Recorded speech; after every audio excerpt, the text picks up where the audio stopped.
Class మనం ఏం విన్నాము? ఫుడ్ అండ్ హెల్త్లో పార్ట్ 1 విన్నాము. పార్ట్ 1లో preservation of food, drying, salting తెలుసుకున్నాం కదా. ఇవాళ పాస్చరైజేషన్, ఇంకోటి రీఫ్రిజిరేషన్, ఫ్రీజింగ్ అండ్ క్యానింగ్, ఇవి ఈ 4 ఐటమ్స్ గురించి తెలుసుకోబోతున్నాం. పాస్చరైజేషన్ అంటే ఏంటి అంటే హై టెంపరేచర్లో హీట్ చేసి లో టెంపరేచర్కి మళ్ళీ ర్యాపిడ్ కూలింగ్కి కూల్ చేసి దాని తర్వాత ప్యాకింగ్ అనేది చేసి మనకి ఎక్కువ రోజులు స్టోరేజ్ ఉండేలాగా తయారు చేయడాన్ని ఏమంటారు? పాస్చరైజింగ్. పాస్చరైజింగ్ అంటే ఏంటి అంటే take down children. Pasteurizing means heating food to a certain temperature and for some time followed by rapid cooling. Milk can be preserved in this way for a longer period than by boiling. మనకు వచ్చే milk అంతా కూడా already ఏమైంటుంది? High టెంపరేచర్లో boil అయిన తర్వాత మళ్ళీ ర్యాపిడ్గా cooling చేసిన తర్వాతనే మనకు ప్యాకింగ్ అనేది చేస్తారు. అందుకే ఎప్పుడో మనకు ప్యాకెట్స్ అనేవి వస్తాయి. హైదరాబాద్ హెరిటేజ్ కంపెనీ నుంచి మన కమలాపురానికి వచ్చిన తర్వాత కూడా అవి ఫ్రెష్గా ఉంటాయి. This is what call pasteurisation. Next ఇంకోటి తెలుసుకుందాం, రీఫ్రిజిరేషన్. రీఫ్రిజిరేషన్ అంటే మీకు అర్థమైందా పిల్లలు పాస్చరైజేషన్ అంటే ఏంటి అనేసి? ఇప్పుడు కమింగ్ టు నెక్స్ట్ పార్ట్, రీఫ్రిజిరేషన్. రీఫ్రిజిరేషన్ అంటే ఏంటి అంటే cooling లోయర్స్ the temperature of food to inhibit the growth of micro organisms and moulds. Vegetables, fruits, chocolates and cooked items can be preserved in this process. This does not hold good for very long duration. ఇది మనందరికీ తెలుసు. రీఫ్రిజిరేషన్ అంటే ఏం చేస్తాం మనము? ఫ్రిడ్జ్లో పెట్టేస్తాం అనమాట. ఫుడ్లో ఉండే టెంపరేచర్ని తగ్గించి వాటి మీద బూజ్ అనేది రాకుండా కొన్ని ఎక్కువ రోజులు అంటే 1 or 2 days మాత్రమే ఫ్రెష్గా ఉండేటట్టు మనకు చేస్తుంది. ఇది మనకు లాంగర్ టైం అంటే ఎక్కువ రోజులు మనకి ఫ్రెష్గా ఉంటుంది. 1 or 2 days మాత్రమే ఫ్రెష్గా ఉండేటట్టు చేస్తుంది. ఓకేనా? Coming to next point, freezing. Freezing means storing food at very low temperature for longer periods. Sea food, meet and preserve like this. Freezing అంటే ఏంటంటే గడ్డగట్టేయడం అనమాట. చాలా ఎక్కువ రోజులు ఉంటాయి, మినిమం 1 year, 2 years, కొన్నిసార్లు 20-30 years కూడా ఉంటాయి. మీరు గమనించారా? ఒక న్యూస్ అనేది వచ్చింది, ఒక డెడ్ బాడీ అనేది హిమాలయాస్లో దొరికిందనమాట. హిమాలయాస్ అంటే ఫ్రీజింగ్ పాయింట్, అది గడ్డగట్టిపోయిన ప్రదేశం. ఎప్పుడో 100 years క్రితం చనిపోయిన మనుషులు కూడా అక్కడ పాతి పెడితే ఎలా ఉంటారు? చనిపోయి స్కిన్ అనేది ఎలిమినేట్ కాదంట, బోన్స్ అనేవి బయటికి కనిపించవు. మామూలుగా మన కంట్రీలో మన ఏరియాలో బుడ్స్ పెట్టేస్తే మనిషి 1 or 2 daysకి కుళ్ళిపోయి లోపల బోన్స్ అనేటివి మనకు కనిపిస్తూ ఉంటాయి. కానీ ఇక్కడ హిమాలయాలో ఉండే మనుషులు ఏమవుతారు? స్కిన్ అనేది అలాగే ఉంటుంది, ఫ్రీజింగ్ గడ్డగట్టిపోయి ఉంటారు. లాంగర్ టైం ఫ్రెష్నెస్ అనేది ఉంటుంది. మనకు మామూలుగా స్పెన్సెస్ దగ్గరలో ఉంది కదా కడపలో, స్పెన్సెస్లో మనం చూస్తే అక్కడ ఏం కనిపిస్తూ ఉంటాయి మనకు? ఫిషెస్, చికెన్, ఇవన్నీ కూడా ఫ్రీజింగ్లో ఉంటాయి, ప్యాకెట్లో పెట్టింటారు. మనం జస్ట్ వాటిని కొంచెం సాల్ట్, పెప్పర్ వేసి ఆయిల్లో వేయించుకోవాల్సి ఉంటుంది, కానీ ఫ్రెష్గా ఉంటాయి. ఇవి ఎలా సాధ్యమవుతాయి? ఫ్రీజింగ్ అంటే గడ్డగట్టిపోయి ఉంటాయి అన్నమాట. సో అలాగా మనకు యూజ్ అనేది అవుతుంది. Take down. ఫ్రీజింగ్ అంటే ఏంటి అంటే freezing means storing food at very low temperatures for longer period. ఎక్కువ టైము ఫ్రీజింగ్ అనమాట. ఫ్రీజింగ్ అనేది మనకు చాలా ఎక్కువ హెల్ప్ అవుతుంది. ఎలా అంటే ఫుడ్ అనేది ఎక్కువ టైం ఫ్రెష్గా ఉండడానికి హెల్ప్ అవుతుంది. Next coming to next part, canning. Canning is the process of preserving food in sterilised air tight steel containers. All type of food can be preserved in this way. ఇది ఏంటంటే food tight containers ఉంటాయి కదా, air tight containers అంటే గాలి బయటికి పోకుండా మనం బాగా బిగించి పెట్టామనుకో, క్యాన్లో వేసి పెట్టామనుకోండి, అది ఏమవుతుంది? బయటికి స్మెల్ అనేది పోదు, గాలి అనేది బయట నుంచి లోపలికి రాదు, లోపల నుంచి బయటికి వెళ్ళదు. కాబట్టి ఎక్కువగా మనకి స్టోరేజ్ అనేది ఉంటుంది. స్టోరేజ్ అనేది మనకి ఎక్కువ రోజులు ఉంటుంది అనమాట. ఇప్పుడు మామూలుగా మన ఇంట్లో మసాలా పొడి చేస్తూ ఉంటారు, కారం పొడి ఉంటుంది, ఉప్పు ఉంటుంది, పసుపు ఉంటుంది. ఇవన్నీ కూడా దేంట్లో మనము టైట్ చేసి పెట్టుకుంటాము? ఎయిర్ టైట్ కంటైనర్స్లో స్టోర్ చేసి పెట్టుకుంటాం. ఇలా స్టోర్ చేసి పెట్టుకోవడం వల్ల మనకి ఏం కాబడుతుంది? మనకి ఫుడ్ అనేది స్పాయిల్ కాకుండా ఉంటుంది అనమాట. సో ఇక్కడ మీరు గమనిస్తున్నారా, క్యానింగ్ మెథడ్స్ అనేటివి ఇలా యూజ్ అవుతాయి. నెక్స్ట్ ఇంకొకటి చూద్దాం. ఇప్పుడు నేను చెప్పిన ప్రాసెస్ అన్ని, డ్రైయింగ్ కానీ, సాల్టింగ్ కానీ, పాస్చరైజేషన్ కానీ, రీఫ్రిజిరేషన్ కానీ, ఫ్రీజింగ్ కానీ, క్యానింగ్ కానీ, ఇవన్నీ కూడా ఫుడ్ని స్టోరేజ్ చేయడానికి మనకు హెల్ప్ అవుతాయి. దీంట్లో తక్కువ టైం స్టోరేజింగ్ అని తక్కువ ఉండేది ఏది అని అంటే రీఫ్రిజిరేషన్. ఇది మినిమం 1 or 2 days మాత్రమే ఉంటుంది, దాని తర్వాత మనం ఎక్కువ రోజులు పెడితే పాడైపోతుంది. నెక్స్ట్ ఇప్పుడు కొన్ని విషయాల గురించి తెలుసుకుందాం. It is estimated that up to 40% of food produced in India is being wasted in transport and sales. Proper preservation and storage is important to reduce the food wastage. మన ఇండియాలో తెలిసింది ఏంటి అని అంటే, మనకు సర్వేలో మనకు తెలిసింది ఏంటి అంటే 40% వరకు ఫుడ్ అనేది వేస్ట్ అవుతుంది. ఎలా వేస్ట్ అవుతుంది? లారీలలో టమాటోలు తెస్తూ ఉంటారు లేదా ఆనియన్స్ తెస్తూ ఉంటారు, ఎక్కువగా వర్షం పడుతుంది, పైన కవర్ చేసినప్పుడు లోపల వాటర్ అనేది ఏమైపోతుంది, లోపల అన్నీ కూడా స్పాయిల్ అయిపోతాయి. సో ఏదైనా సమ్ యాక్సిడెంట్ అయింది, లారీ వస్తుంటుంది, యాక్సిడెంట్ అయింది, పైన టమాటోస్ అన్నీ ఏమైపోతాయి, కింద పడిపోతాయి అనమాట. సో ఇలా జరుగుతూ ఉంటుంది. సో దీనివల్ల ఫుడ్ అనేది స్పాయిల్ అయిపోతుంది. ఇంకోటి ఏం చేస్తాం, మనకు అవసరం లేకపోయినా కూడా ఎక్కువ వండేసుకొని ఫుడ్ ఏం చేస్తుంటాం, అనవసరంగా పడేస్తూ ఉంటాం. అదే ఒక ఆకలిగా ఉన్న వాళ్ళకి ఒక 5 మెంబర్స్కి పెడితే వాళ్ళకి ఫుడ్ అనేది వస్తుంది కదా, ఎందుకు అలా వేస్ట్ చేయాలి?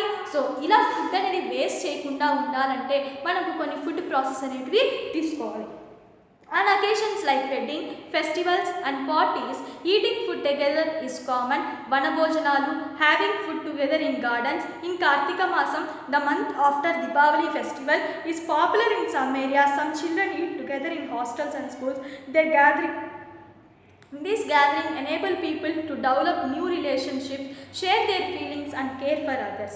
If these events are not carefully planned and organized, they become source for food wastage even at homes.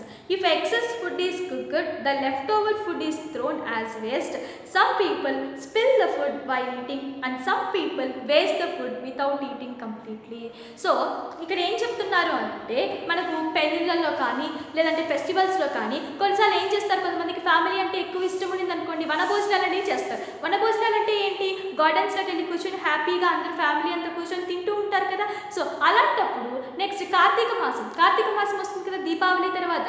ఆ కార్తీక మాసంలో అసలు మనం నాన్ వెజ్ తినము, ఓన్లీ వెజిటేరియన్ తింటాం. అప్పుడు అందరూ ఏం చేస్తారు, ఫుడ్ అనేది ఎక్కువగా తింటూ ఉంటారు, అవునా కదా. మామూలుగా రోజు మనం బ్రతకడానికి ఫుడ్ అనేది తింటాం, అందరూ గ్యాదర్ ఫుడ్ తింటూ ఉంటారు. అప్పుడు ఏం చేస్తారు, అవసరం లేని ఫుడ్ అంతా పడేస్తూ ఉంటారు. ఇంక ఇది ఎవరు తినరు, తినడానికి ఎవరు లేదని చెప్పేసి ఆ ఫుడ్ అంతా పడేస్తూ ఉంటారు, అలా వేస్ట్ చేస్తూ ఉంటారు ఫుడ్. ఇంకొంతమంది అయితే తినకుండా ఉమ్మేస్తూ ఉంటారు అనమాట, బయటికి నోట్లో పెట్టుకునేది ఉమ్మేస్తూ ఉంటారు. వాళ్ళకి ఫుడ్ వాల్యూ అనేది తెలియదు. ఆ ఫుడ్ కోసము చాలా మంది కూడా ఏం చేస్తూ ఉంటారు, కష్టపడుతూ ఉంటారు, అంతే కదా. ఇప్పుడు even I'm also struggling for to take my daily bread. నేను రోజు ఫుడ్ తినడానికే కష్టపడుతున్నాను, అందరూ కూడా ఫుడ్ కోసమే కష్టపడతారు. అలాంటి ఫుడ్ని అనవసరంగా వేస్ట్ చేయడం, అనవసరంగా స్పాయిల్ చేయడం అనేది చేయకూడదు అనమాట. నెక్స్ట్ థింగ్, ఇంకా ఈవెంట్స్లో వాళ్ళు ప్లాన్ చేసుకోవాలి. ఇప్పుడు సపోజ్ ఫెస్టివల్ జరుగుతుంది లేదా మ్యారేజ్ జరుగుతుంది, ఒక 1000 మెంబర్స్ వస్తారు. 1000 మెంబర్స్కి ఎన్ని రైస్ కావాలి, ఎంత రైస్ కావాలి, ఒక 200 kgs రైస్ తీసుకోవాలి. లేదు దానికంటే 500 kgs తీసుకుంటుంది అనుకోండి, స్పాయిల్ అయిపోతుంది ఫుడ్ అంతా, ఎవరు తినరు, వేస్ట్ అయిపోతుంది. కుక్కలకు పారేయడము లేదంటే ఇంకోటి కుక్కలకు పారేయడం, ఓకే గుడ్, ఎంతవరకు అంతవరకే, మొత్తం అంతది అవి కూడా తినలేవు కదా, ఎక్కువ వేస్తే తీసుకెళ్ళి డస్ట్బిన్లో వేస్తూ ఉంటాం. దానివల్ల ప్రయోజనం ఏంటి? అదే ఆ ఫుడ్ లేక ఇండియాలో పావర్టీ, ఇండియాలో అడగదిన వాళ్ళు ఎంతమంది ఉన్నారో, ఎంతమంది బర్గర్స్ ఉన్నారో, అలాంటి వాళ్ళందరికీ మనం హెల్ప్ చేయం కదా, ఎక్కడో తీసుకెళ్ళి అనవసరంగా డస్ట్బిన్లలో వేస్తుంటాం. Why? Because we don't have the humanity. Nowadays humanity is nothing that. Humanity అనేది చాలా మంది చాలా తక్కువగా ఉంది. పక్కనోడికి ఏమైతే నాకెందుకు, నేను బాగుంటే చాలనే స్వార్థం. ఎందుకు ఆ స్వార్థం? ఎందుకు ఉండాలి? ఫుడ్డే మనం ఫుడ్ కోసమే కదా బ్రతుకుతుంది, ఫుడ్ కోసమే కదా. మనం ఫుడ్ లేకుంటే మనం బ్రతకగలమా? బ్రతకలేము. అలాంటి ఫుడ్ని మనం తింటూ పక్కన వాడికి కూడా పెట్టాలనుకోవాలి, కానీ మనం ఒక్కరిపై తిని మిగతా ఫుడ్ తీసుకెళ్ళి డస్ట్బిన్లో వేయాలని ఎప్పుడూ కూడా అనుకోకూడదు. సో ఫుడ్ అనేది ఎంతవరకు కావాలో అంతవరకే చేయాలి. సో చిల్డ్రన్ పేజ్ నెంబర్ 18 చూడండి. 18లో ఏముంది మీకు, ఇక్కడ కొన్ని మెథడ్స్ ఉన్నాయి. ప్రొడక్షన్ ఆఫ్ ప్యాడీ, మనకు వరి ఎలా పండిస్తారు. ఫుడ్ అనేది మనం చాలా ఈజీగా వేస్ట్ చేసేస్తూ ఉంటాం కదా. ప్లేట్లో మమ్మీ నాకు వద్దు మమ్మీ, నాకు ఇంతే చాలు, నేను ఇంతే తింటాను, ఫ్యాషన్ అనమాట. ఇవాళ 0 సైజు స్లిమ్ సైజ్ కావాలని అందరూ ఏం చేస్తున్నారు, సినిమాలను చూసి కూడా పిల్లలు చాలా చెడిపోతారు. అందుకే ఎలాంటి సినిమాలు చూపించాలో అలాంటి సినిమాలే చూపించాలి. మా స్కూల్లో అక్కడ ఉన్నారనమాట, వాడికి ఎప్పుడు ప్రభాస్ అంటే చాలా ఇష్టం. ప్రభాస్ ఏం చేస్తే వీడు అదే చేస్తాడు, ప్రభాస్ ఏం తింటే వీడు అదే తింటాడు. ఆయన ఇంత అన్నం తింటే ఈయన ఇంత అన్నమే తింటాడు, ఆయన అదే కూర తింటే ఈయన అదే కూర కావాలంట. సో దాన్ని బట్టి లాస్ అయ్యేది ఏంటి, వాళ్ళకంటే ఒక ఏజ్ వచ్చింది 40+, 36+, అలా. నువ్వేంటి 18+ కూడా లేదు, కనీసం 8 years 9 years నువ్వు ప్రభాస్ని ఫాలో అయితే ఆయనకు అంత రిచెస్ట్ లైఫ్ ఉంది, నీకు అది ఉందా? లేదు. కాబట్టి ఎప్పుడూ ఒకరిని చూసి ఇన్ఫ్లుయెన్స్ కాకూడదు. ఎలాంటి వాళ్ళని చూసి ఇన్ఫ్లుయెన్స్ కావాలా? మహాత్మా గాంధీని చూసి ఇన్ఫ్లుయెన్స్ కండి, నెహ్రూని చూసి ఇన్ఫ్లుయెన్స్ కండి, మదర్ తెరీసాని చూసి ఇన్ఫ్లుయెన్స్ కానీ, అన్నిటికంటే ఎందుకు మీ మదర్ మీ ఫాదర్ని చూసి మీరు ఇన్ఫ్లుయెన్స్ కానీ, వాళ్ళు ఎలా కష్టపడుతున్నారు.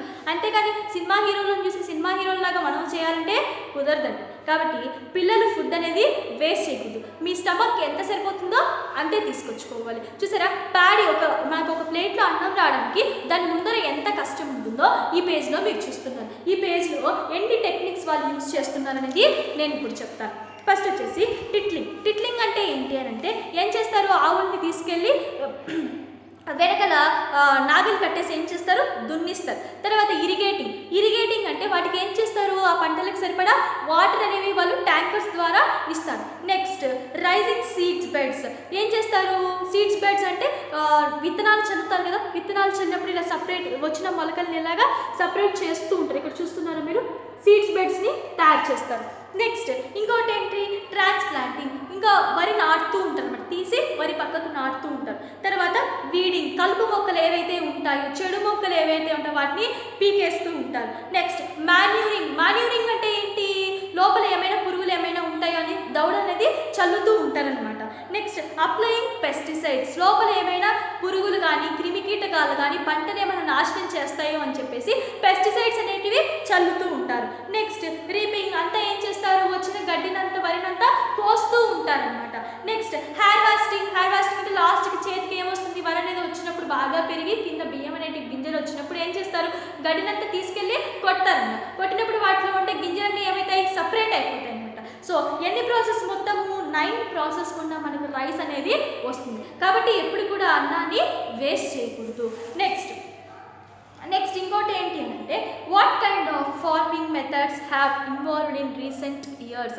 అప్పుడైతే మనలాగా ట్రాక్టర్లు ఏమీ లేవు, వాళ్ళు ఏం చేసేవాళ్ళు, నాగలతో దున్నేవాళ్ళు. అప్పుడైతే బఫెల్లోస్ ఉండేటివి, కౌస్ ఉండేటివి, నెక్స్ట్ ఆక్స్ ఉండేటివి, కాబట్టి వాటితో ఏం చేస్తారు, నాగలతో దున్నేవాళ్ళు. మనలాగా ట్రాక్టర్స్ కానీ ఇవన్నీ కూడా అప్పట్లో.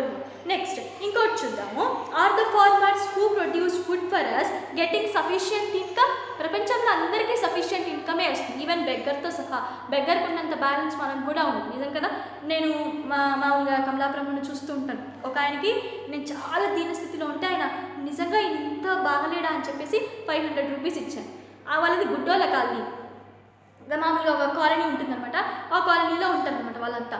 నేను షాక్ అయ్యాను, ఏంటంటే వాళ్ళకి ఒక పెద్ద ఇల్లు ఉంది, ఆయన రోజు మార్నింగ్ లేసి బూస్ట్, హార్లిక్స్ ఇవన్నీ తాగుతుంటారు. నేనేమనుకున్నాను, జాలిపడి పాపం ఈయనకి ఏమీ లేదేమో, ఇంత కష్టమా అని చెప్పేసి ఆయనకి ఏం చేశాను నేను, పాపం అంత అమౌంట్, నాకు వచ్చిన అమౌంట్ నేను ఆయనకి ఇస్తూ వచ్చాను. కానీ నేను చూసేటప్పుడు ఆయన చేసే వృత్తి ఏంటి, ఓన్లీ బెగ్గింగే చేస్తాడు. కానీ ఆయనకు ఉండేది ఏంటి, ఓన్ హౌస్ ఉంది, ఆయనకి ఎంత లగ్జరియస్ లైఫ్ ఉంది తెలుసా. చూసారా, ఒక బెగ్గర్కే అంటున్నప్పుడు ఒక ఫార్మర్కి మనం ఎంత మనీ ఇవ్వాలి. ఈ కాలంలో ఫార్మర్ని చాలా తక్కువగా చూస్తున్నాం, అగ్రికల్చర్ లెవెల్లో కానీ ఏ లెవెల్లో అయినా కూడా చాలా తక్కువ. కానీ ఆ ఫార్మర్ లేకుంటే మనకి ఫుడ్ అనేది వస్తుందా, రాదు. అలాంటి ఫార్మర్కి మనం సరైన వేతనం అనేది ఇస్తున్నామా, సాలరీ అనేది ఇస్తున్నామా, ఎవరికి ఇవ్వట్లేదు. చాలామంది రైతులు ఆత్మహత్య చేసుకొని చనిపోతున్నారు, సూసైడ్ చేసుకొని చనిపోతున్నారు. కాబట్టి అలాంటి వాళ్ళకి మనం ఏం చేయాలి, No, the income of the farmer is declining day by day because of many reasons. Our food security is at stake, so some farmers are adapting integrated farming system which provide year-round income to them and more food production for the country. This system intimates the nature's principle where not only crops but animals, birds and fishes are grown. This such a combined in a such way to help each other. The wastage of one is recycled as resources for other, so that the whole farm productive is increased. So ఏం చేయాలి, ఇలాంటి వాళ్ళకి మనము integrated farming system అనేది ఇవ్వాలన్నమాట. వాళ్ళకి కావాల్సిన loans ఇవ్వాలి. ఫార్మర్స్కి ముఖ్యంగా వాళ్ళు పంటలు పండించేటప్పుడు వాళ్ళ పంటలకు కావాల్సిన డబ్బు అనేది మనం ఇవ్వాలి, హెల్ప్ చేయాలి, ఫుడ్ని వేస్ట్ చేయకూడదు అనమాట. వాళ్ళు తెచ్చిన వరిని, వాళ్ళు తెచ్చిన పంటల్ని మార్కెట్లో ఏం చేయాలి, కొంచెం హై ప్రైస్కి అమ్మాలి. అప్పుడే వాళ్ళకు కూడా లాభం వస్తుంది అనమాట. అప్పుడే వాళ్ళు ఇంకా ఎక్కువగా పండించడానికి వాళ్ళకు ఒక కాన్ఫిడెన్స్ అనేది వస్తుంది. అలా కాకుండా మనం చాలా తగ్గించేసుకొని ఫుడ్ అనేది వాళ్ళ దగ్గర చీప్ ప్రైస్కి తీసుకొని మనం ఇచ్చేది, మనం బయట ఎక్కువగా అమ్ముకున్నాం అనుకోండి, మనకు లాభం వస్తుంది, కానీ పండించే వాళ్ళకు లాభం రాదు. అందుకే వాళ్ళు సూసైడ్లు కానీ ఇంకేవేవో చేసుకొని చనిపోతున్నారు, పురుగుల మందు తాగి. సరిగ్గా వాటర్ మోటార్ వేసుకోవడానికి డబ్బులు లేవు, వాటర్కి డబ్బులు లేవు, వరి పండించుకోవడానికి డబ్బులు లేవు అని చెప్పి వాళ్ళు ఏమైపోతున్నారు, సూసైడ్ చేసుకొని ఉరి వేసుకొని పురుగుల మందు తాగి చనిపోతున్నారు. ఇలాంటి వాళ్ళందరికీ కూడా మన గవర్నమెంట్ మనం ఎలాంటి సౌకర్యాలు కల్పించాలి, మార్కెట్లో వాళ్ళు ఇచ్చేదానికి మనం ఎక్కువ కాస్ట్ దగ్గర వాళ్ళ దగ్గర నుంచి మనం ఎక్కువ కాస్ట్కి తీసుకోవాలి. వాళ్ళకి అవసరమైనప్పుడు లోన్స్ అనేవి మనము ఇస్తూ ఉండాలన్నమాట. సో నెక్స్ట్ థింగ్ ఇక్కడ చూద్దాము, till the soil, sow the seeds, harvest the crops and transport them to the market.